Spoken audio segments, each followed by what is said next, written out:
Hello, fight fans, and welcome to the Combat Challenge podcast. My guest today is an MMA athlete with a professional record of 7 wins and 0 defeats. He competes in the lightweight division under the guidance of head coach Paul Sutherland from Trojan Free Fighters, Mr. Michael Figlak. Mike, thank you so much for joining us again, my brother. Yeah, thanks for having me again, mate. Man, last time we spoke, I think you just had the fight with Stephen Hooper and you did like a bit of a post-fight interview, right? Yes, yeah.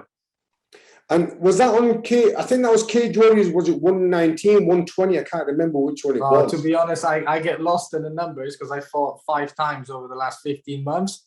So sometimes I go back to watch my fights, and when I type it in on Cagewarriors on UFC Fight Pass, I keep forgetting which fight was which number. Well, I knew it was Steve Hooper we last spoke about, and then since then you've had 2 fights. So there was one that you had against Kieren Lister, and that was on Cagewarriors. I think it was 129. Kieren Lister is from Dungeon BJJ, right? Yes, yeah. So with Kieren Lister, yeah, that was a good fight. I knew about him because I knew that he fought the current champion still, I guess, Joe McCullough, and he lost to him, but that was his only loss in his career. So when I fought him, I thought, all right, I get a win against him, and that gets me closer to the belt. So for you, Kieren Lister was like a bit of a springboard. If that did well, then like you said, you get closer to the belt, right? Yes, yeah. And what did you know about Kieren, as in his fighting style, and what was your preparation for him? So my preparation was same as normal. So just focusing on myself, focusing on improving all the time, and then just applying my skill in the cage, which is just pressure him and go try to get the knockout. The fight, I didn't get the finish in the fight. He was quite elusive and he was running away a lot. So I couldn't get to him, but he was also a southpaw, which was good for me to fight and get some experience against. But I got an easy decision win, to be honest, because I won every single round. So the decision was unanimous. There's no doubts or anything there, right? Yeah, yeah. Cool. And then I think it was only like 10 or 11 weeks later that you took on Stevie McKintosh. And I think he was something like 6-2 at the time, right? Yeah, I think he's 7-2. Right. Now he's 7-3. Yeah, I think he's 7-3. 7-2 before I fought him, and yeah, it was just the same thing really. Just applying my game onto him and see what happens.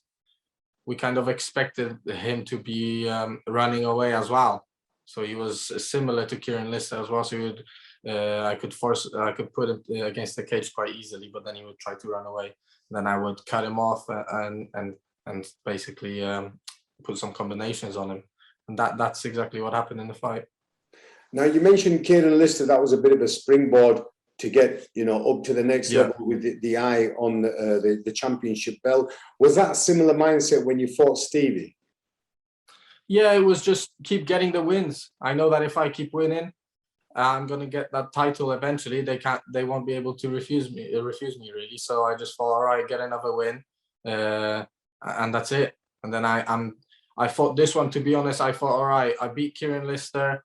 His last fight was his only loss was against Joe McCullough again, so I'm pretty much there. And then now I'm gonna beat Stephen McKintosh. That's pretty much me being the #1 contender now. So I'm waiting for the title shot.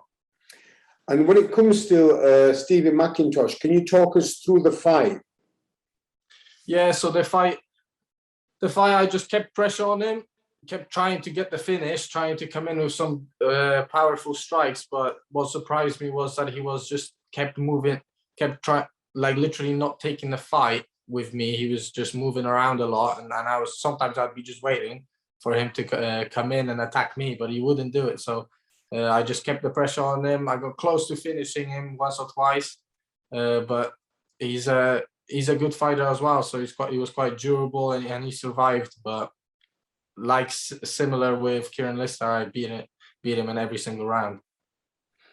And did he any attempt to try to take you down and instill his submission game, or was he trying to focus more on striking? What was it about him in that fight? I think he clinched up once or twice, but then I took him down. so it was quite easy for me to take him down and then control him on the ground. I wanted to show a little bit of my ground game as well, to be honest. That's why I was happy to go to the ground. Now, brother, I've seen a little clip here, and I think it was the end of the fight where you're literally chasing Stevie, you know, around the cage. And at one stage, were you frustrated? Because I don't know if you gave him the bird or whatever it was, but you looked really frustrated. No, I wasn't frustrated at all, to be honest. I just wanted, I wanted to give the fans a show as well. You know, I wanted to get the finish, give the fans a show, and people pay hard-earned money to watch these fights. So I just wanted to give these guys a show and get the finish as well for myself. Now, you mentioned that you've been quite active, that you've had quite a few fights, you know, and quite a few on the prestigious show like Cagewarriors. What's the reason behind being so active? Is it because you're still healthy? Is it because you've got a timeline and you've got a plan in your head between you and your coach that you want to get to a certain level? It's just, I'm a fighter, so I want to fight all the time. I want to keep progressing. If I don't have a fight, my life is like kind of a bit boring, I guess. I just want to keep fighting. In my mind, whenever I have a fight, it switches, everything switches for me. My mind starts working better, I'm more productive, and I'm just focused on that goal of winning. And me as a fighter, I just enjoy that. I enjoy that feeling, and I just love fighting. So I want to be doing it as much as I can throughout the year. Well, for you, brother, it's a job, but it's a job that you enjoy, right? Yeah, of course, I love it. Now, you mentioned Joe. Now, Joe is the current champion, but has he vacated the title? Yeah, he has vacated the title. I don't know what the reasons were, but the other fight that was supposed to be for the lightweight title did not happen. So I think the belt becomes vacant when two other people actually start the fight. So until then, he's the current champion as far as I'm concerned. So he's the guy I want to fight. So you mentioned there was another fight that should have happened. Who was that against?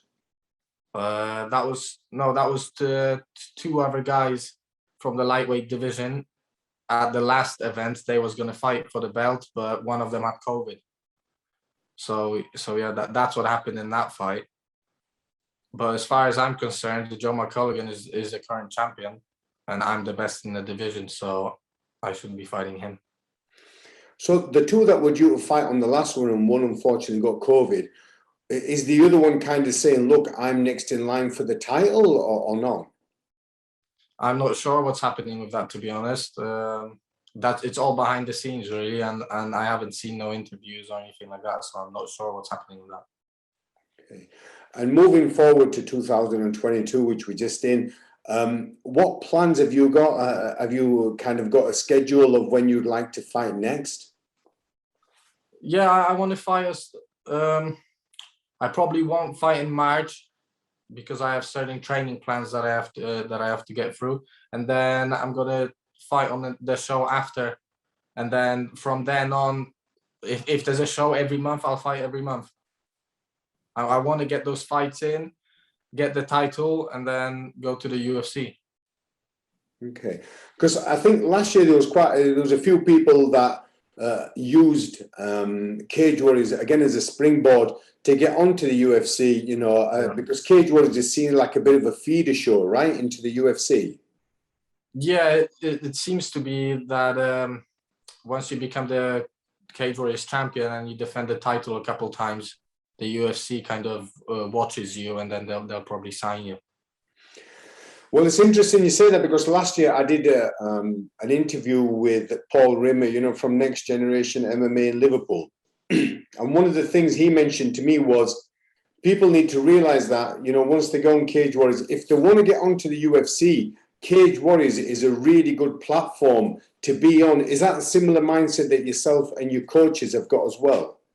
Yeah, of course. Yeah, that was always the idea to, and always a personal goal of mine is to go to Cagewarriors and then show myself to the UFC. The UFC watches the top guys in Cagewarriors very closely, and if you can impress them and be a champion, they will sign you. So yeah, of course, I want to be in the UFC. I'm going to be in the UFC this year, I believe, and I'm going to become the UFC champion in the future. So I'm just gonna keep winning fights, and then I'll get there. Well, listen, brother, when you get into the UFC, yeah, don't be forgetting us. So Yeah, I won't. I won't. You get the first interview. Oh man, I appreciate it, but well, there's no reason why you shouldn't reach those goals because you're keeping on track, you're keeping focused. You know, touch wood, you're healthy, you're doing well, you're undefeated, you're knocking on the right doors. So there's no reason why you shouldn't continue the way you are, right? Yes, of course. This is why I just keep fighting. Literally, some people take long breaks between fights. I don't want to do that. I want to just keep fighting and keep showing myself. And the most important thing for me is to keep improving. And throughout my career in Cagewarriors, I can see myself, and other people can see as well. And they told me the improvements that I'm making from fight to fight are huge. And that's what I like to see from watching back my footage as well. So you're not just using the fights as in like, yeah, I've got a fight, I've got that fight out of the way. You're kind of sitting down with the right people, breaking it down, analyzing it, micro-analyzing it, and seeing what areas that you need to develop on, right? Yes, of course. Yeah, after every fight, I sit down, I look what I did wrong, look what I did right, and then I analyze it, and we work on those things. That's why I can keep improving from fight to fight. And if it all goes well, and hopefully, you know, you end up being the champion, do you think you'll stay at lightweight for a while at this? Do you feel comfortable at this weight category? Yes, yeah, I'm staying at lightweight. I can't go no lower. And then I don't know. Maybe when I get older, I can go up to welterweight. But no, at the minute, I'm staying at lightweight.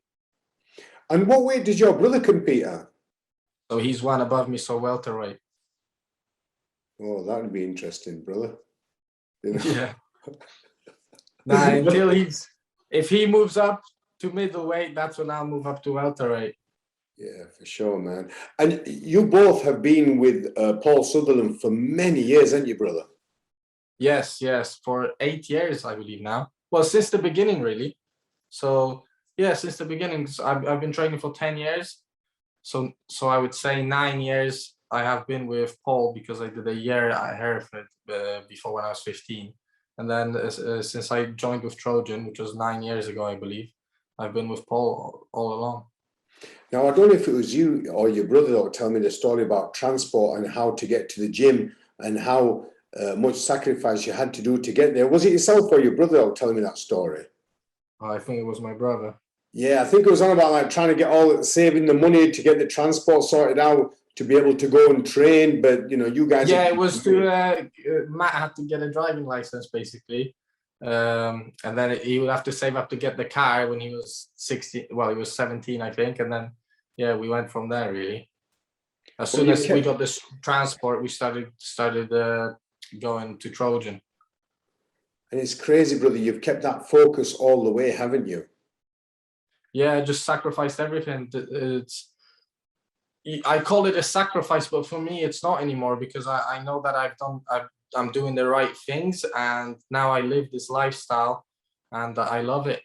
I love this lifestyle. It's not like I'm sacrificing things anymore. It's not a sacrifice for me. Let's say the food or the time that I spend in the gym, I love it. So it's not a sacrifice to me anymore. But of course, if you look into like a normal person's life, maybe, yeah, I'm sacrificing some normal things. But to me, this is my lifestyle, so I love it. It's worth whatever people would perceive as a sacrifice, and it's worth it for you, right? Yeah, of course. When you win that fight, that feeling is so amazing. The actual I enjoy just going to the fight. When I was in London this time, it was very good. I enjoyed my time there, and then you go in and you perform. The crowd was amazing. This time actually was because the crowds have only just come back. So the last two events were with crowds, but I don't think the previous show sold as many tickets as this one because this one was really loud, and I really enjoyed the atmosphere as well. And the icing on the cake was your brother fought on the show as well, did he? And he did well, right? Yeah, he won as well. Yeah, I was really proud of him. So another 2 victories on the same night. I think that's four nights that we fought on the same shows on Cagewarriors, and we won So 4 times you both fought on the same night on on the same Cage. night. Yes, on Cagewarriors, and then previous to that, my second professional fight, I fought on the same show as my brother as well, and throughout the amateur days, I did as well. So yeah. It must be really cool for you as well, like, you know, just not just having that bond with your brother, but having that bond with someone who's into a similar sort of martial arts like you are, and be able to learn from each other, right? Yeah, of course. I mean, we switch ideas and discuss fighting all the time, and watch fights together all the time, analyze things all the time.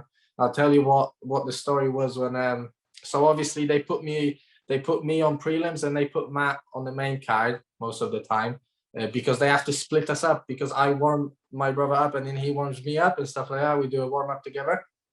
So as soon as I finish my fight, I barely have any time. So I go do the medical quickly, then I run and start doing the warm up with Matt.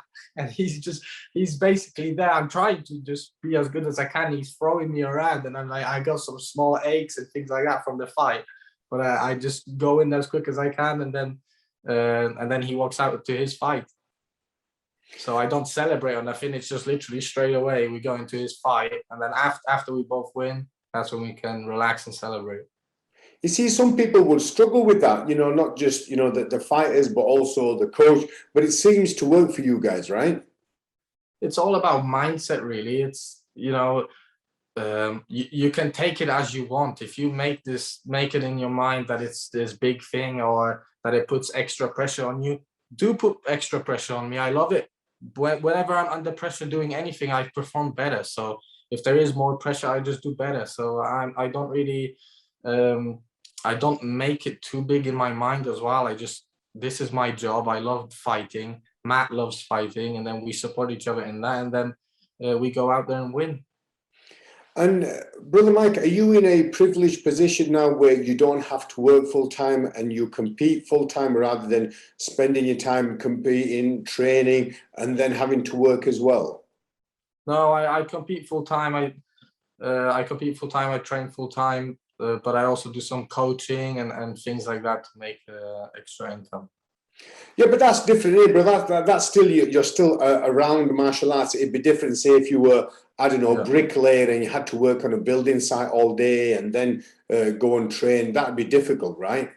Yeah, to be honest, you're gonna struggle to get to the highest level of the sport if you have to do work a full-time job, and there is a lot of people that obviously have to, and I'm in a very good position in my life, and I'm grateful for it, because I can do this full time, and I sacrificed a lot of things to be in this position, and I still do, but I love it. This is amazing. You know, this was my dream when I used to work. I was an engineer, and I would do this fighting. I would do every day right after my job would finish. I would go and train and things like that, and it takes a stress on your body. And I've managed to save up money and sacrifice things now so I can so I can do this full time, and I'm loving it. It was the best choice in my life. And you mentioned that you used to be an engineer, brother. Did any of your family members kind of have doubts because you were young in the sport, and did they have doubts and questioned, you know, if this was the right career choice for you at that time? Yes, of course. I was very young when I actually quit my job. I must have been 21 or something like that. But yeah, I don't come from let's say a lot of money or anything like that. So when I became an engineer, it was quite a good job, and I had a bit of money and things like that. So there was not just family; those people just saying like, "Oh, Mike, are you sure? Are you sure you wanna do this?" And to be honest, those people, I was like, "Yeah, of course I'm sure."